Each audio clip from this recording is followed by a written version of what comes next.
Atau juga pikir juga bahwa setelah saudara memang sudah diselamatkan, apakah saudara juga sudah menjadi orang yang memberitakan Injil kepada orang lain? Ini hal pertama yang kita pelajari. Orang Kristen harus beritakan Injil karena ada mandatnya. Mandat beritakan Injil. Oke, itu hal pertama. Hal yang kedua yang saya bahas adalah orang Kristen juga harus berapologia. Ya, kalau pertama tadi orang Kristen harus beritakan Injil. Tapi yang sekarang orang Kristen harus berapologia. Nah, apologia itu adalah actionnya. Sedangkan ilmunya itu adalah apologetika. Ya. Nah, saya mau bahas beberapa hal di sini. Pertama, apa itu apologetika? Ya. Nah, kata apologetika ini berasal dari kata Yunani apologia yang secara umum itu berarti pembelaan. Ya. Dan kata ini dipakai sekitar 8 kali dalam Perjanjian Baru. Beberapa contoh misalnya dalam 1 Korintus 9 ayat 3. Inilah pembelaanku terhadap mereka yang mengkritik aku. Nah, kata pembelaan di situ itu dari bahasa Yunani apologia. Ya. Lalu Kisah 22 ayat 1, hai saudara-saudara dan bapak-bapak, dengarlah apa yang hendak kukatakan kepadamu sebagai pembelaan diri. Apologia. Apologia itu pembelaan. Kisah 25 ayat 16, ya. Aku menjawab mereka bahwa bukan kebiasaan orang-orang Roma menyerahkan seorang terdakwa sebagai suatu anugerah sebelum ia dihadapkan dengan orang-orang yang menuduhnya dan diberi kesempatan untuk membela diri terhadap tuduhan itu. Membela diri itu menggunakan kata Yunani apologia. Ya, berarti apologia itu membela. Ya. Nah, kata kerjanya dalam bahasa Yunani itu adalah apologiomai, ya, membela, itu dipakai sekitar 10 kali. Nah, kalau kita mempelajari semua penggunaan kata ini, kata apologia ini di dalam Perjanjian Baru, maka akan terlihat bahwa kata ini digunakan untuk semua bentuk pembelaan. Entah itu pembelaan diri secara pribadi, ataupun juga di dalam bidang hukum, maupun juga termasuk dalam bidang doktrinal. Semuanya itu menggunakan apologia. Nah, kalau ini dikaitkan dengan kekristenan, maka apologetika itu adalah merujuk kepada bidang ilmunya. Jadi, apologetika itu adalah suatu bidang ilmu yang mempelajari bagaimana menjawab serangan-serangan terhadap iman Kristen.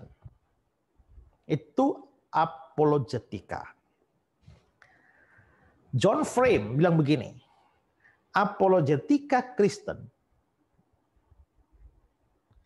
kita dapat mendefinisikannya sebagai ilmu yang mengajar orang Kristen bagaimana memberi pertanggungan jawab tentang pengharapannya. Ya, ilmu yang mengajar orang Kristen bagaimana mempertanggungjawabkan pengharapannya. Itu adalah apologetika. Dari Wikipedia, di kalangan Kristen, apologetika dimengerti sebagai ilmu mengenai pembelaan iman Kristen. Ilmu ini berusaha menjawab pertanyaan sikap kaum skeptisisme yang meragukan kebenaran Allah atau menyerang kepercayaan Allah yang terdapat di dalam Alkitab. Pembelaan ini dapat ditujukan kepada pemeluk agama lain, aliran Kristen yang lain, warga komunitas sendiri yang ragu-ragu, atau kepada orang-orang beriman biasa yang ingin mengerti bahwa iman mereka dapat dipertanggungjawabkan. Nanti saya akan menjelaskan ini lebih jauh. Tapi di sini kita bisa lihat definisinya seperti itu. Dalam jurnal Pelita Zaman, dibilang begini, dalam istilah apologetik terkandung pengertian melakukan segala sesuatu guna mempertahankan iman Kristen dengan menggunakan metode ilmiah. Dengan demikian dapat dikatakan apologetik merupakan pernyataan secara sistematis tentang otoritas dan sumber wibawa ilahi dari ajaran Kristen. Secara ringkas dapat disebutkan beberapa tujuan pokok apologetik, antara lain membela berita Injil terhadap kritik dan distorsi, baik karena penyalahgunaan maupun penyalah-tafsiran Alkitab, menyaksikan kredibilitas iman Kristen, membongkar dan menghancurkan atau merombak ajaran-ajaran yang salah, mempertahankan dan tetap memberitakan ajaran yang benar, membentangkan seluas-luasnya wawasan atau worldview iman Kristen. Ya. Nah, itu definisi dari apologetika. Apologetika Kristen. Sekarang kita melihat mandat apologetika. Tadi kita lihat penginjilan ada mandatnya. Pergilah, jadikanlah semua bangsa muridku. Itu mandat penginjilan. Apologetika itu juga mempunyai mandatnya. Nah, kalau mandat penginjilan banyak orang tahu. Tapi mandat apologetika tidak semua orang Kristen mengerti. Ya. Nah, mandat apologetika ini yang ada di 1 Petrus 3 ayat 15. Dan siap sedialah pada segala waktu untuk memberi pertanggungan jawab kepada tiap-tiap orang yang meminta pertanggungan jawab dari kamu tentang pengharapan yang ada padamu. Nah, kalau saudara hafal Matius 28 ayat 19, pergi jadikanlah semua bangsa muridku dan seterusnya, jangan lupa hafal juga 1 Petrus 3 ayat 15. Ya, ini mandat apologetika. Nah, dari mandat ini, ayat ini, terlihat bahwa ada beberapa kata penting di sana yang perlu saya jelaskan. Kata penting pertama di situ adalah pertanggungan jawab. Ini kan ya, siap sedialah segala waktu memberi pertanggungan jawab. Kata pertanggungan jawab inilah yang dalam bahasa Yunani-nya adalah apologia. Ya, apologia. Makanya dia bilang siap sedialah pada segala waktu untuk memberi pertanggungan jawab, artinya siap sedia untuk memberikan apologia. Nah, di sini Alkitab Indonesia menerjemahkannya pertanggungan jawab. Tapi Alkitab bahasa Inggris versi King James itu and be ready always to give an answer, ya. Siap sedialah atau siaplah selalu untuk memberikan suatu jawaban. Ya, suatu jawaban. Sedangkan dalam New American Standard Bible dia bilang make a defense. Ya, membuat sebuah pembelaan. Ya, sebuah pembelaan. Kalau begitu di sini kita bisa lihat bahwa kita disuruh untuk mempertanggungjawabkan, berarti kita disuruh untuk menjawab, kita disuruh untuk melakukan pembelaan.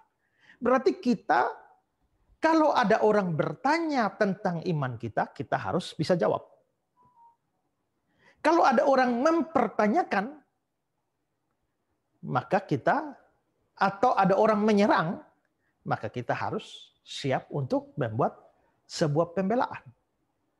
Inilah apologetika, apologia. Jadi,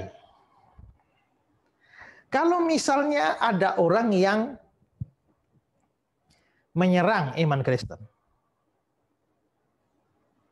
saya ambil contoh Ibu Dewi lagi karena Ibu Dewi yang muncul di layar saya ini ya. Kalau Ibu Dewi menyerang iman Kristen, terus saya bela, saya jawab. Ini andai kata Ibu Dewi bukan orang Kristen. Menyerang iman Kristen, saya jawab. Setelah saya jawab, Ibu Dewi serang lagi. Apa yang saya buat? Saya jawab lagi. Setelah saya jawab, Ibu Dewi serang lagi. Kalau serang lagi, saya jawab. Kalau terjadi serangan, lalu jawaban, serangan, lalu jawaban, serangan, lalu jawaban, bukankah itu menjadi sebuah perdebatan? Ya.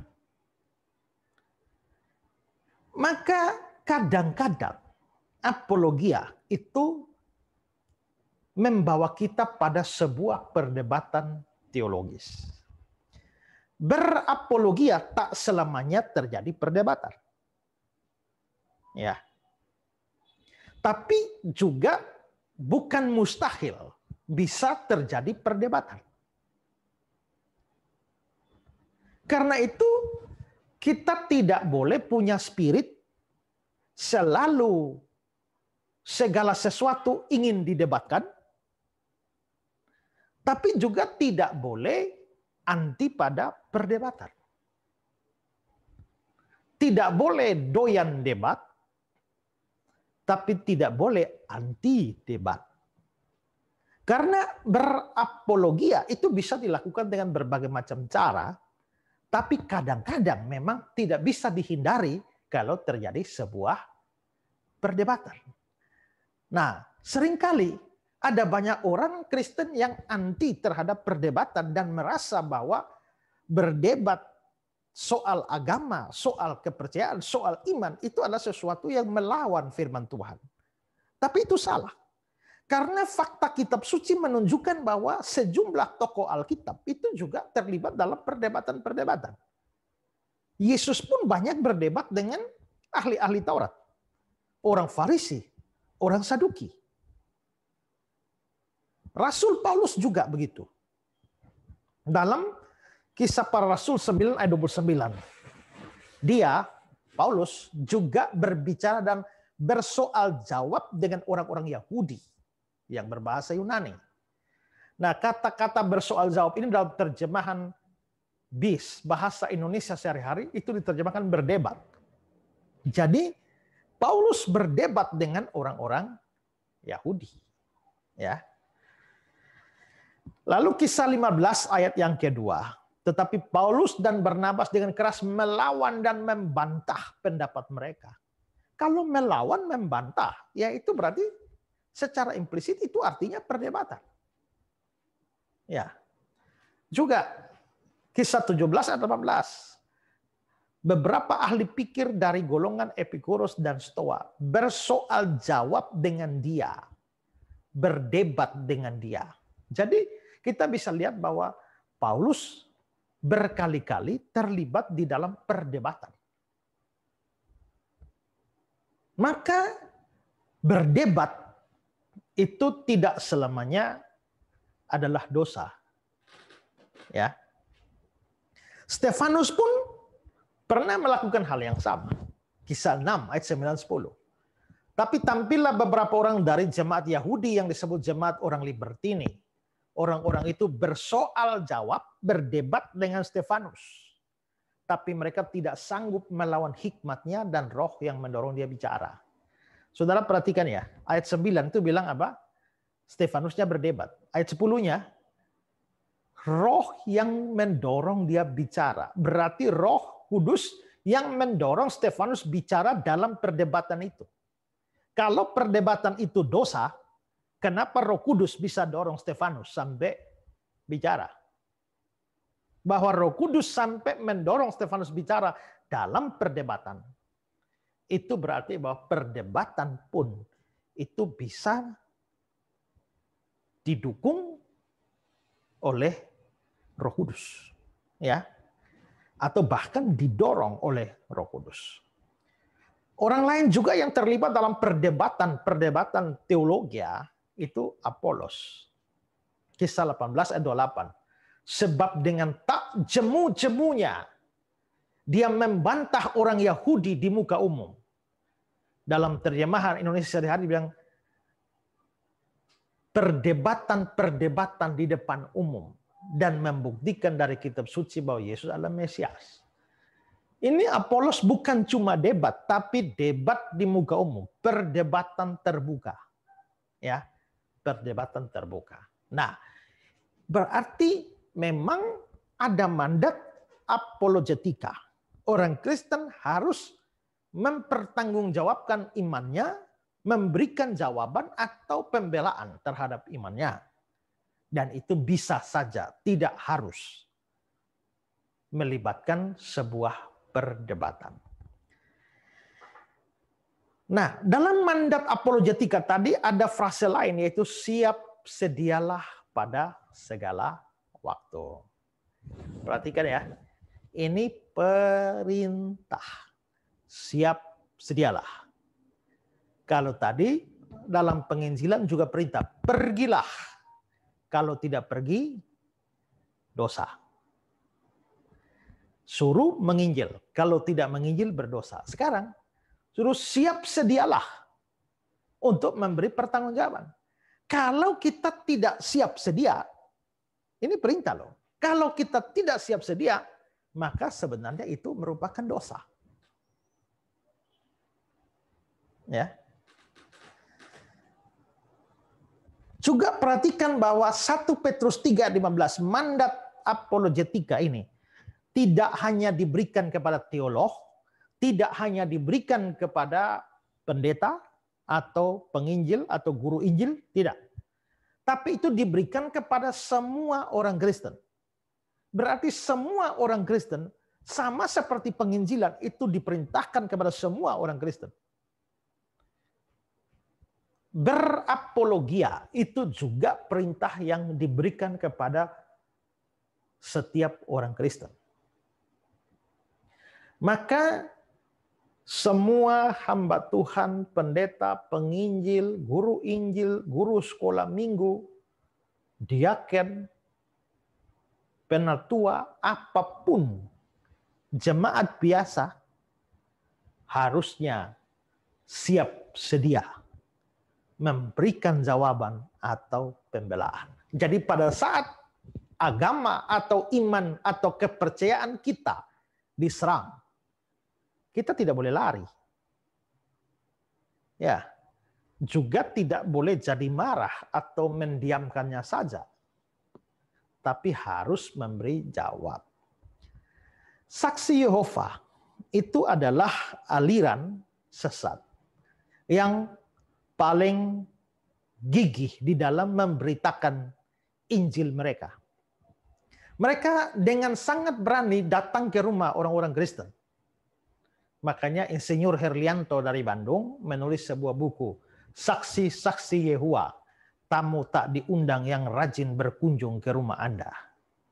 Nah, sayangnya adalah banyak orang Kristen itu kalau dikunjungi saksi Yehova, itu saksi Yehovanya diusir. Ya. Kita tidak siap untuk mendiskusikan kepercayaan kita. Makanya banyak orang saksi Yehova kita usir dari rumah kita. Nah, makanya saya mendidik jemaat supaya kalau saksi Yehova datang jangan diusir, tapi diajak duduk berdialog. Ya. Sekaligus untuk mempertanggungjawabkan iman kita, tapi menginjili mereka. Menginjili mereka. Lalu ada yang tanya, Pak, kalau saksi Yehovanya nggak datang di rumah bagaimana? Saya bilang, kita yang cari. Jangan biarkan mereka cari kita terus. Jangan biarkan mereka kunjungi kita kunjungi mereka. Ya.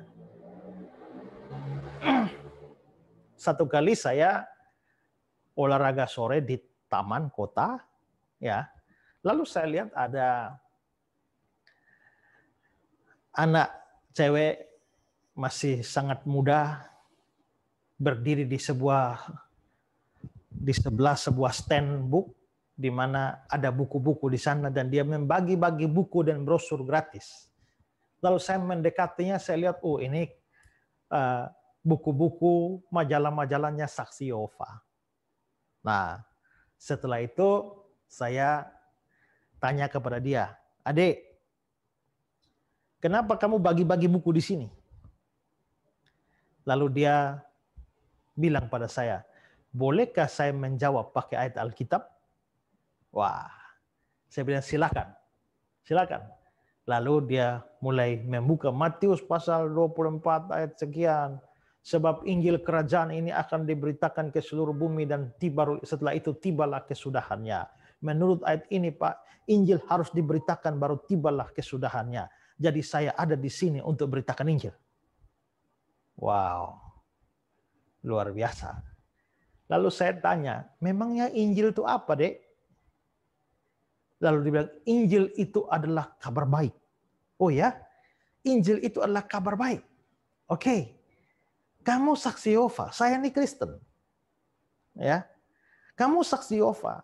Kalau saya Termute, Pak.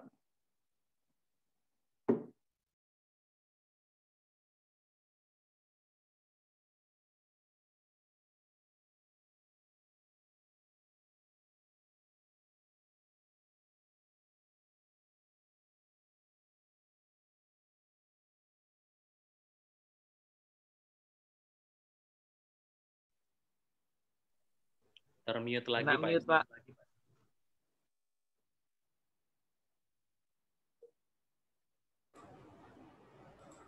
Suaranya tidak kedengaran.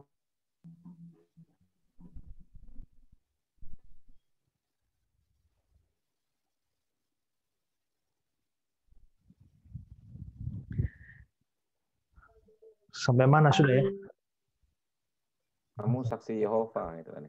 Ya, kamu saksi Yehova. Kalau saya ikut kamu jadi saksi Yehova. Kira-kira kabar baik apa yang kamu bisa berikan kepada saya? Ya, apa kabar baik yang kamu bisa berikan pada saya? Sebelum dia menjelaskan lebih jauh, saya bilang gini aja, saya pendek saja. Kalau saya ikut kamu jadi saksi Yehova, mati nanti kita kemana? Coba dari itu aja deh.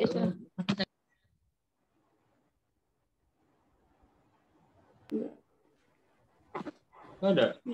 Ada. Tolong adminnya di-mute semua dulu lah.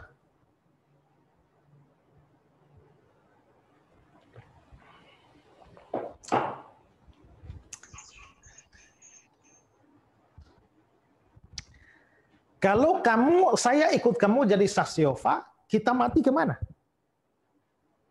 Lalu dia bilang, kita akan tinggal di Firdaus. Saya tanya, Firdaus itu di mana? Di bumi. Jadi tidak masuk surga? Tidak. Karena memang saksi Yehova percaya bahwa surga itu hanya untuk 154.000 orang. Dan itu sudah penuh, sudah cukup. Jadi saksi Yehova yang sekarang itu tidak akan pergi ke surga. Mereka tahu itu. Kebanyakan orang Kristen itu tidak yakin masuk surga, tapi orang saksi Yehova yakin tidak masuk surga.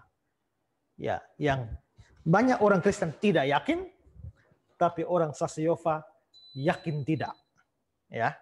Oh, jadi kalau saya ikut kamu jadi saksi Yehova, kita akan ada di Firdaus di bumi, tidak ke surga ya? Dia bilang, ya.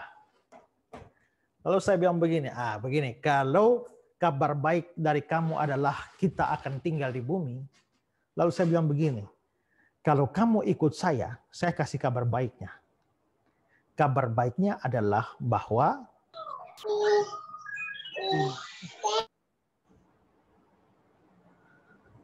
halo, ini sudah bisa silent semua nggak ya? Mute semua ya? Silakan, Pak.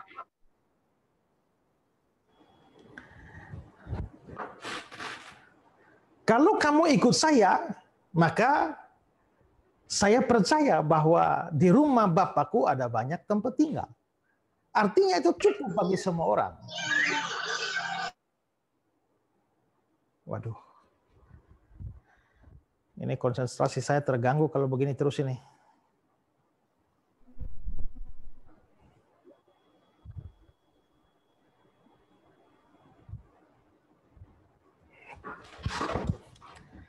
Jadi Kalau kamu menawarkan saya tinggal di bumi, lalu saya menawarkan kamu tinggal di surga, ya mana sebenarnya yang bisa memberikan kabar yang lebih baik itu yang mana? Sebelum dia jawab, saya bilang, daripada saya ikut kamu dan kita dua tinggal di bumi, mending kau ikut saya. Supaya kita sama-sama tinggal di surga. Ya. Nah, jadi saya akhirnya terus follow up dia, beritakan Injil. Nah, sama seperti memberitakan Injil itu adalah keharusan dan itu diberikan kepada semua orang Kristen, maka berapologia itu juga adalah tanggung jawab yang diberikan kepada setiap orang Kristen tidak terkecuali. Dalam Bupet Commentary dia bilang orang-orang Kristen harus bisa memberikan suatu pertanggungjawaban tentang pengharapan mereka pada waktu diminta. Baik demi pembelaan dari kebenaran maupun demi kebaikan dari orang yang meminta. Pertanggungjawaban itu bisa sederhana atau bisa sekedar merupakan cerita tentang pengalaman pribadi yang sering merupakan argumentasi yang paling meyakinkan. Dan dalam kasus orang-orang Kristen yang telah diajar, itu bisa merupakan sesuatu yang mendalam dan diberi alasan yang seksama atau teliti. Setiap orang Kristen harus bisa memberikan jawaban. Setiap orang Kristen harus bisa memberikan jawaban. Ya. Oke, lalu ada juga kata-kata kepada tiap-tiap orang yang meminta pertanggungan jawab dari kamu tentang pengharapan yang ada padamu.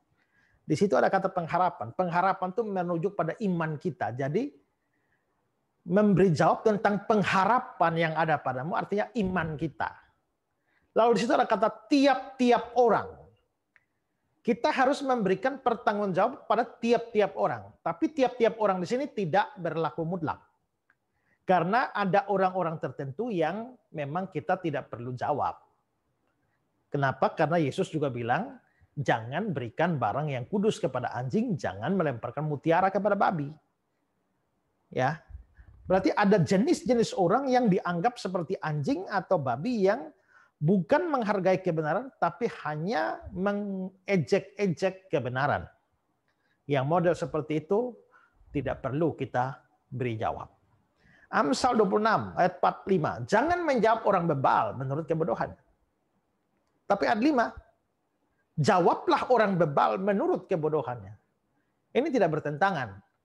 Ada saatnya kita menjawab orang bebal, ada saatnya kita tidak perlu menjawab orang bebal. Nah, ini mandat apologetika. Sekarang, mengapa apologetika diperlukan?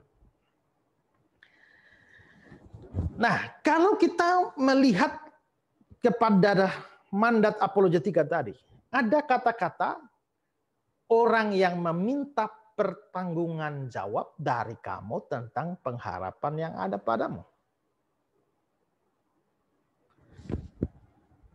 Mengapa apologetika diperlukan? Karena ada orang yang meminta pertanggungjawab dari kamu. Kalau orang tidak meminta pertanggungjawab dari kamu, ya berarti apologia tidak diperlukan. Atau seperti definisi tadi bahwa apologia itu adalah pelayanan untuk memberikan jawaban atau memberikan pembelaan terhadap serangan-serangan pada iman Kristen. Maka mengapa apologia diperlukan? Karena ada serangan terhadap iman Kristen. Ya. Nah, serangan terhadap iman Kristen ini bisa datang dari luar, serangan dari luar. Serangan dari luar ini misalnya dari agama lain atau dari paham yang lain yang menyerang iman Kristen. Misalnya dari Islam yang sering menyerang iman kita. Tokoh-tokoh seperti Ahmad Didat, Zakir Naik, Abdul Somad, Ustadz Firanda, Sanihu Munir, ya, para mualaf seperti Moko Ginta, Yahya Waloni, Bernard Nababan, dan lain sebagainya. Tidak jarang kita mendengar bahwa mereka melontarkan serangan-serangan terhadap iman Kristen. Biarpun ada serangan-serangan yang bodoh, tapi ya tetap serangan. Itu dari pihak Islam. Dari pihak Yahudi pun ada. Seperti misalnya Rabbi Tovia Singer. Ya. Itu juga keliling bahkan sampai ke Papua untuk membuktikan kesalahan iman Kristen dan menegakkan iman Yahudi. Eliseva Wiraatmaja itu juga orang penganut agama Yahudi di Indonesia yang juga seringkali mengajukan keberatan atau serangan terhadap iman Kristen. Walaupun kita dan Katolik itu bersaudara dekat, tapi ya pada titik-titik tertentu pun ada perbedaan-perbedaan ajaran yang kadang-kadang itu bisa terjadi saling menyerang. Ada juga ateisme, ya, dan macam-macam hal yang lain dari pihak luar itu bisa mengadakan penyerangan dari dalam juga. Ada serangan dari dalam. Kalau serangan dari luar itu dari agama yang lain, serangan dari dalam itu juga itu menunjuk pada ajaran-ajaran sesat atau praktek-praktek sesat yang merongrong ajaran iman Kristen yang benar. Sepintas mereka mirip Kristen atau mirip Kristen yang asli. Dan pengajarnya biasa juga adalah pendeta-pendeta terkenal, tapi sesungguhnya mereka nabi palsu, pengajar-pengajar sesat. Matius pasal 7 ayat 15 bilang, waspadalah terhadap nabi-nabi palsu yang datang padamu dengan menyamar seperti domba, tapi sesungguhnya mereka serigala yang buas. Mereka serigala hanya memakai baju domba, sehingga yang nampak itu adalah kedombaannya dan bukan keserigalaannya. Ya. 2 Petrus 1 ayat 2, sebagaimana nabi-nabi palsu dahulu tampil di tengah umat Allah, bukan di luar, di tengah umat Allah. Demikian pula di antara kamu akan ada guru-guru palsu. Mereka akan memasukkan pengajaran-pengajaran sesat yang membinasakan. Kenapa mereka bisa memasukkan pengajaran sesat? Karena mereka dikasih kesempatan mengajar. Maka mereka bisa memasukkan pengajaran sesat. Tapi sekarang tidak dikasih kesempatan mengajar pun, ajaran sesat tetap banyak. Kenapa? Karena ada medsos, ada YouTube, ya. Jadi mau dengar atau tidak dengar, kalau mereka sudah live ya pasti ada juga lah yang mau ikut mendengar atau melihat video-video mereka. Ya, maka ajaran sesat berkembang pesat juga, ya. Dalam 2 Korintus 11, sebab orang-orang itu adalah rasul-rasul palsu, pekerja-pekerja curang yang menyamar sebagai rasul-rasul Kristus. Hal itu tidak usah mengherankan, sebab iblis pun menyamar sebagai malaikat terang. Jadi bukanlah suatu hal yang ganjil jika pelayan-pelayan iblis menyamar sebagai pelayan-pelayan kebenaran. Nah, rongrongan terhadap iman Kristen ini dari dalam, serangan dari dalam ini juga banyak. Ada saksi Yehova, ada Unitarianisme yang menyangkal kealahan Yesus, kealahan Roh Kudus, bahkan menolak Tritunggal. Ya.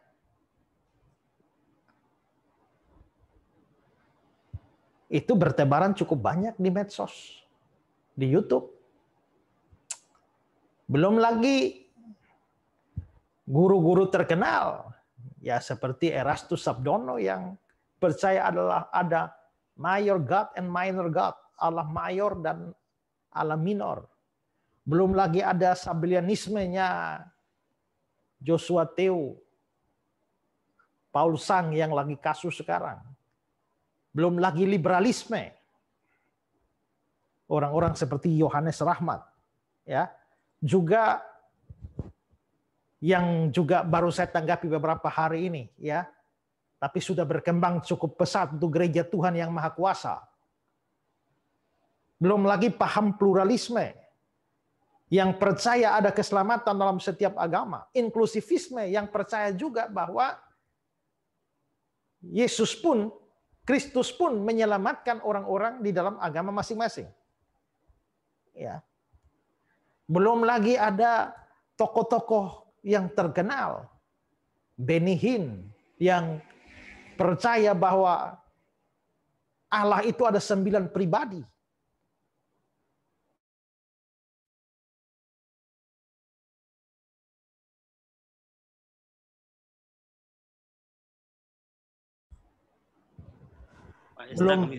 Belum lagi ada semacam ajaran Andreas Samudra, penginjilan terhadap orang mati, dan masih banyak yang lain. Semua ini adalah ajaran-ajaran aneh, ajaran-ajaran yang menyesatkan yang ada di dalam kekristenan. Maka semua ini sudah ada serangan dari luar, juga dari dalam. Dari luar ada agama lain menyerang, dari dalam sendiri ada ajaran-ajaran sesat. Maka disinilah apologetika itu diperlukan untuk menghadapi berbagai macam serangan terhadap iman Kristen. Perhatikan kutipan ini. Ada banyak kaum skeptis yang meragukan keberadaan Allah dan atau menyerang kepercayaan kepada Allah dalam Alkitab. Ada banyak kritikus yang menyerang pengilhaman dan doktrin mengenai Alkitab yang tidak memuat kesalahan. Ada banyak guru-guru palsu yang mempromosikan doktrin yang salah dan menyangkal kebenaran-kebenaran kunci iman Kristen. Misi dari apologetika Kristen itu memerangi semua gerakan-gerakan ini dan mempromosikan Allah Kristen dan kebenaran Kristen. Ya. Nah, kalau munculnya serangan-serangan seperti ini dari luar misalnya, dan kalau orang Kristen mendiamkan saja, maka orang akan salah paham terhadap kekristenan dan menganggap kekristenan tidak lebih daripada sebuah kebohongan. Lalu orang tidak mau percaya kepada Kristus atau pemberitaan yang disampaikan oleh orang Kristen, maka akhirnya banyak orang binasa dan masuk neraka.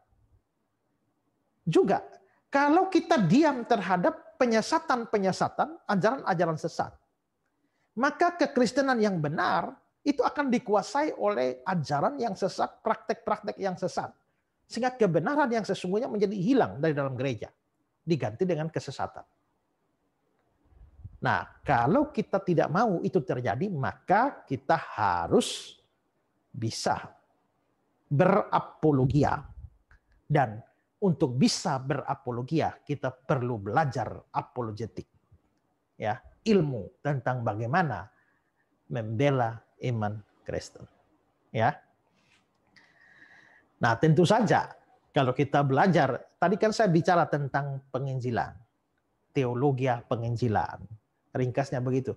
Tapi untuk belajar bagaimana caranya menginjil, yaitu perlu belajar sendiri lagi, ada pelajaran khusus lagi.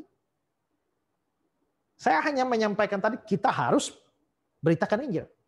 Bagaimana caranya? Ya nanti belajar lagi, ada caranya. Sekarang juga saya bilang